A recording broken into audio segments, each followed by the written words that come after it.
Spoke to Liberal Democrat peer Baroness Kramer about their motion to try to scrap the cuts. Baroness Kramer, many thanks indeed for joining us this evening. Now, look, the Liberal Democrats have 8 democratically elected MPs in the Commons. You have more than 100 unelected peers in the Lords. So trying to vote down the government isn't particularly democratic, is it? Well, we have a government, or parliament, if you like, that consists of 2 houses, and they both have responsibility. And our responsibility in the House of Lords is to scrutinise, to revise, to challenge, and that is exactly what we're doing. It's the job we're signed up to do. It's the job we're paid to do.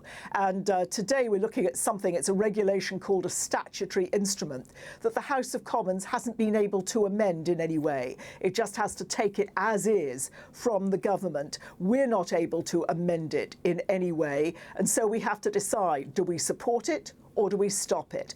And we're entirely within our constitutional rights to stop it, and that's what I believe the House will in effect do today, because this affects 3 million people, the poorest paid, and it absolutely hammers them.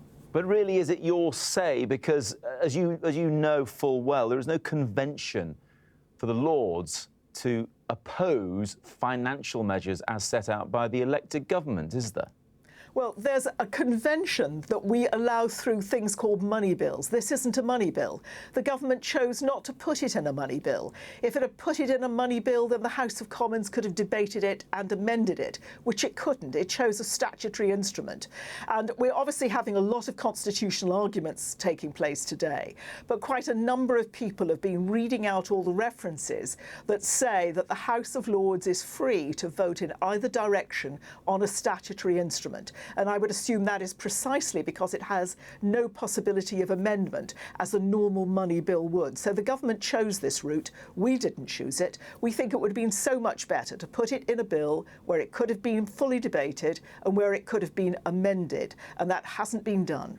Although this has been voted on 3 times in the House of Commons, are you confident then that this so-called fatal motion, which one of your colleagues has put down, trying to basically kill this whole thing dead, will succeed? Well, we have hopes for the fatal motion that other people have put down motions which are delaying motions. Now, the government is arguing that those are also fatal, which is, the point of view that they're taking. A fatal motion is something that we use very rarely, but we use it in extremis. And, I mean, it is totally wrong that something like this statutory instrument, which in the Commons has very little debate and which can't be amended, is used for a major piece of policy.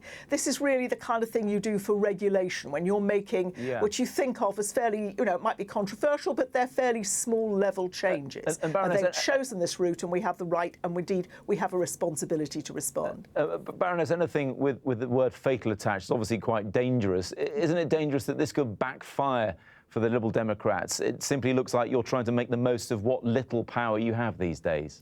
Well, if we don't do our job in the House of Lords, which is to scrutinise and revise, and it's to stand up for the 3 million people who are, on average will lose £1,300, but we've been listening to case after case of families absolutely with their backs to the wall who are going to lose £2,000, £3,000 a year.